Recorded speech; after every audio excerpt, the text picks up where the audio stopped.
Hey everybody, welcome to the Good Morning from the Chicken Coop podcast. My name is Kim Johnson and I am a master mindset coach, creative strategist, and also happen to be a farmer.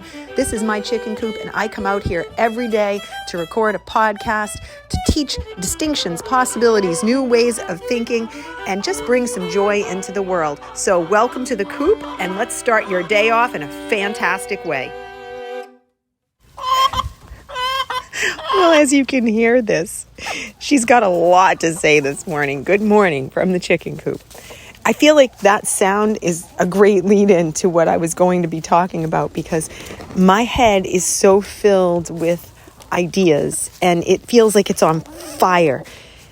Part of the reason this happens for me is based on the fact that oftentimes, because when I'm coaching, I coach a lot of hours every week and I have a lot of people that I work with, which I'm extremely thrilled about and grateful for because I just love my clients and I'll help them in any possible way that I can when I'm working with them.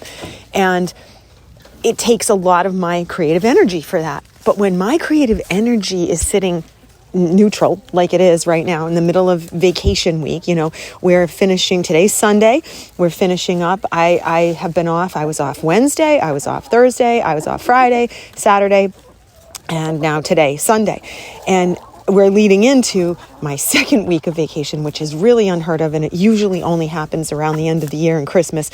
And my brain goes on fire because it's kind of like opened up for business, my own business, as opposed to pouring it into everybody else's. And what's fascinating to me about this process is how much my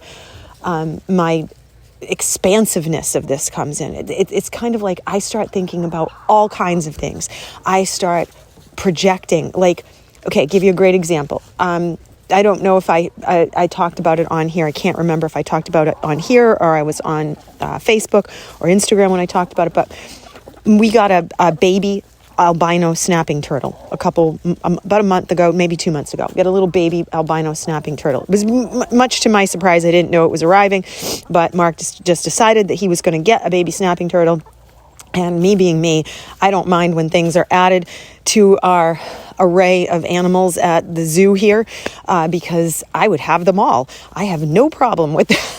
I have no sensibility. Let me just come right out and say it. I have no sensibility when it comes to creatures. And I want to love them all.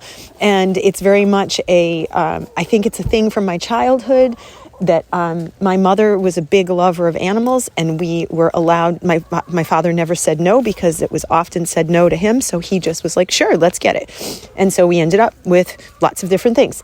But anyway, baby albino snapping turtle. And he's talking to me about how right now it's in a tank. And he's probably about the size of a 50-cent piece. His shell is like the size of a 50-cent piece. And, he's going to get bigger, obviously. And they live for a very long time. So we have to make sure we plan for this. And if something happens to us, where is he going to go? You have to have these conversations when you take on an animal that can live between 60 and 80 years. So and how you can train them. And yes, you can. They get very used to you. They know what to expect. And they can be very, very sweet. Not in cuddly sweet, but they are not going to go and attack you like you think they normally would. So needless to say, here he is talking to me about how this turtle is going to progress and where we're going to put him from when he goes from the tank. So it was a casual conversation. That's what it started off as. And then my creativity took over and I said, well, you could make an enclosure right at the entrance of the house. You could make a waterfall enclosure up on the porch to protect him. He'd have the morning sun and you could put a little waterfall into the big tub because he's got 100-gallon tub that he bought. And I said, we can build it up. We can put plants around it. It would be quite beautiful. The sound of the waterfall, there's a plug there. So now my brain is going brrrr. The next thing you know, he said, all right, well, that's good. I said, but what happens after that? He was settled with that for right now because we are very different in how we plan things. So my brain immediately goes to, we're going to need a bigger spot for him. And ideally, you mentioned, and this is me talking to him, you mentioned that they need a mud bottom to go into to hibernate for the winter. And he's like, yeah. And I said, so why don't we take over this section of the lawn on the edge of the house coming around, and we could turn it into this whole big enclosure for him, so he could have different areas that he could go to, and he could be in the water or he could be out of the water, whatever he chooses. We could really like turn it into something. And he just looked at me like eyes bugging out, and he's like, that's a big project. I'm like, I'm not saying I want to do it right now. And then I saw what was going on in myself. I witnessed how my brain was on fire, and that led to me, and it all started because of building this damn bird feeder for the crows yesterday, going out and getting stuff, and then thinking, okay, well, what could I do elsewhere?